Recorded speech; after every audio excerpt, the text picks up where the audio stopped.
Back on the show now, it's Mo Kinani who will be back in action February the 10th at Combat FC3 when he takes on Robert Wusstig. Mo, how you doing, man? Pretty good. How are you? I'm good. I'm good. I appreciate you coming on. And as I told you before we actually started, it's been way too long. So happy to have you back. And you got another big fight. Your pro career is going pretty darn good so far. Let's just start with camp. Obviously, Evolution Athletics. How has it been thus far? It's been good. I can't complain. Just a bit of a different pace. I used to live like 5 minutes away from the gym. Now I live about an hour and a half. So it's a bit of a change of pace and training times. It's a bit harder to get to the gym now.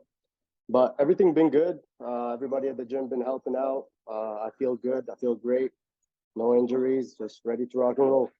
Where did you move to? I moved to Standish from Yeah. Saco. I used to live right down the road from the gym. Okay. Are you still getting there as much as you would before the move? Yeah, absolutely. It's just usually I used to do a couple to break my training in a couple sessions a day. I would go before work and then after work.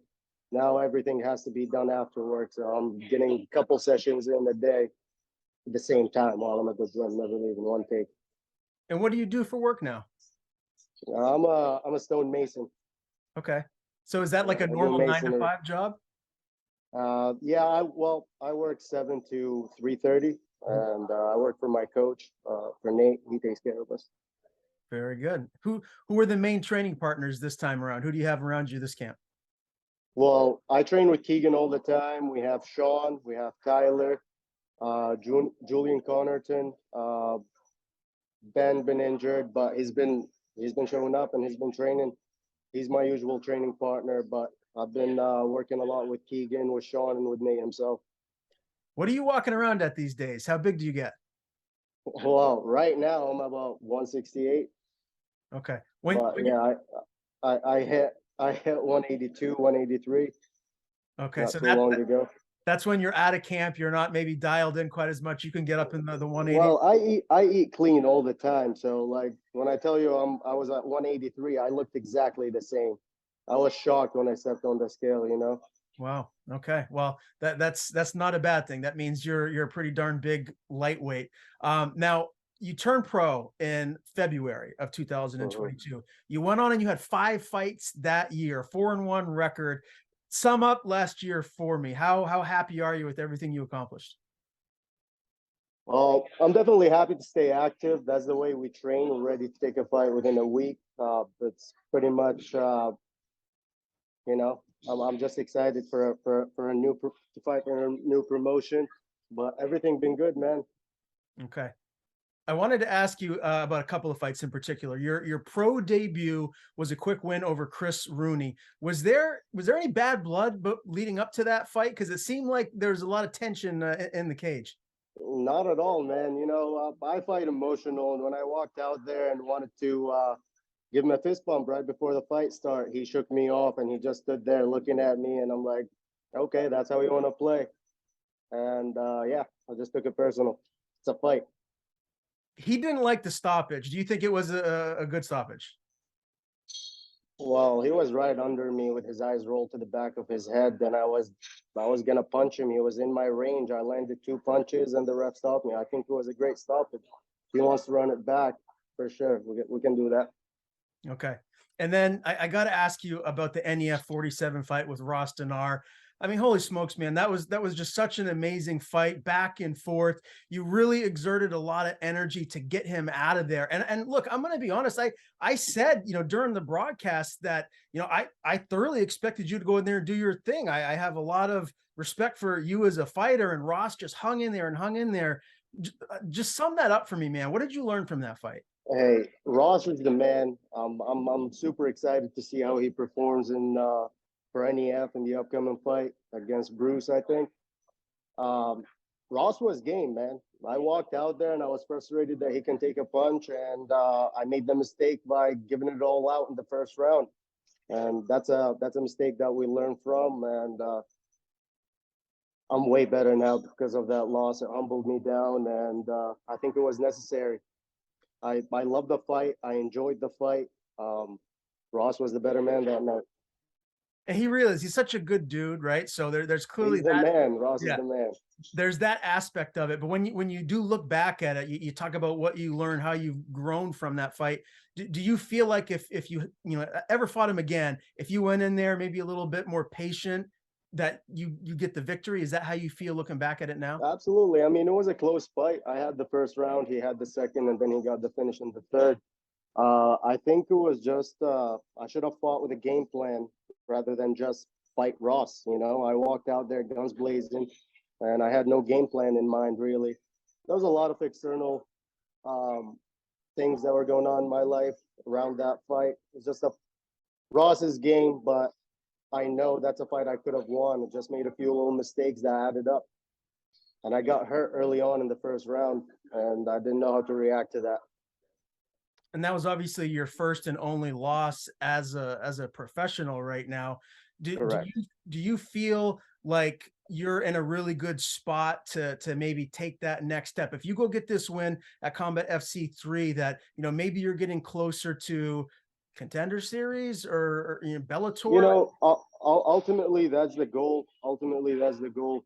I have some good fights scheduled up. I'm going to be fighting for Cage Titans in March 18th against Peter Barrett. Barrett is a vet. He's been there plenty of time, so that's a fight that excites me, and I'm really excited for that one.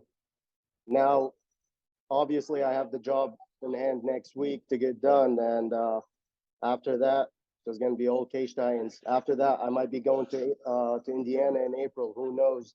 Depends on how the fight goes with Pete. Has Cage Titans announced that fight yet? I believe so. Yeah, I think Mike announced it on his YouTube. Okay. Okay. Good. Yeah, Very yeah. good.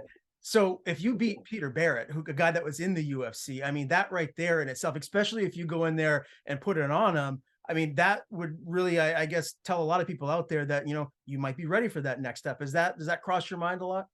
Hey man, I'm rushing nothing. Whatever comes, comes. I do my job as a fighter, and I show up and work hard day in and day out. And whatever comes, comes. You know, I beat Pete, and whatever comes after it comes, I'll be ready for it. Okay. Before we I'm not rushing transition, nothing. I love it. I love it. Stay patient. The best is yet to come. Before we do transition to this Combat FC3 fight, I wanted to ask you: are you a Super Bowl, or excuse me, are you a football fan? Are you gonna watch the Super Bowl?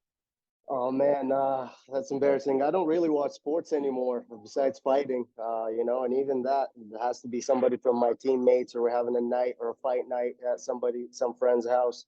But other than that, no, I Okay. don't. Yeah. Is there someone in the UFC that you look at that you feel like your skill set is similar to, or that maybe you aspire to be like? Well, it's a combination of a lot. Like when it comes to striking, I love Israel Adesanya, and then you have the Khabib team with the wrestling, strong wrestling, and their camps. You know, it's I try to find the combination of both, and everything that appeals to me from any fighter at the high top, I'll try to practice and adopt it into my own style. We got a big But yeah, pay-per-view next weekend. Do you think Volkanovski wins the lightweight belt, or do you think Makachev retains? oh man, could go either way. Makachev is a beast, and you know, he just showed how hard he is to take out. Striking is there, but then you have Volkan, who's an absolute monster, and there's no giving up in that man. So we'll see how it goes. Could go 50-50. I wouldn't put my money on either, though. Yeah.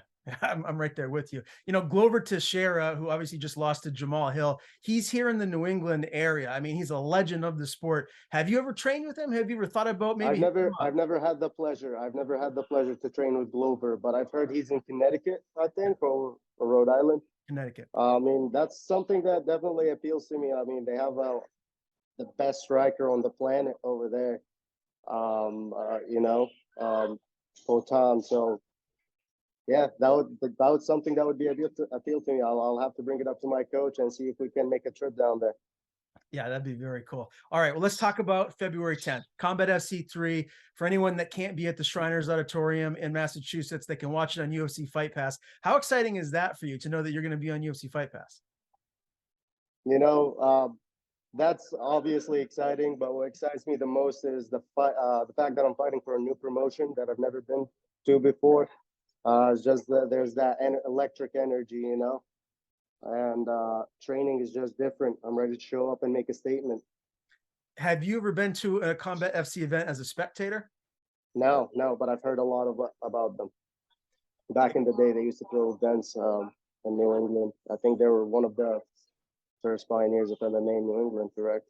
Yeah, yeah, absolutely. Joe Cav. And I've been to one of the events and it was electric, man. A lot of people. It got I'm loud. excited, man. It seems like the card is stacked too. There's like close to 20 fights that I saw on Tapology last night. So I'm excited. Who's going down with you? Who's making the trip and be in your corner? I think it's going to be Nate, CJ Kelly, Keegan, and all the coaching staff. Really, a bunch of my teammates are going to be coming with. So yeah, the whole team per usual.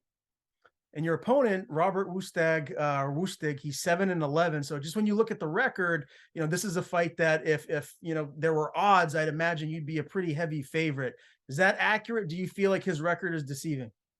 Well, really, if you know MMA, you know that's not accurate. There's a lot of records that are trimmed deceiving. A lot of tough guys take tough fights whenever they can, and I don't think that's a real representation of his skill set. The guy can stand and bang. He won a couple titles back in Guam, I believe.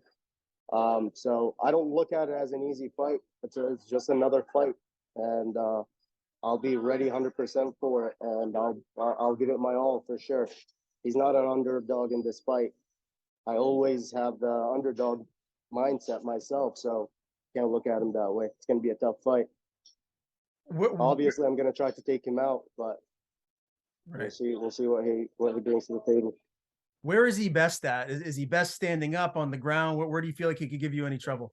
Well, the guy seems like I honestly haven't seen any footage of him. I've seen one kickboxing fight 10 years ago or something like that.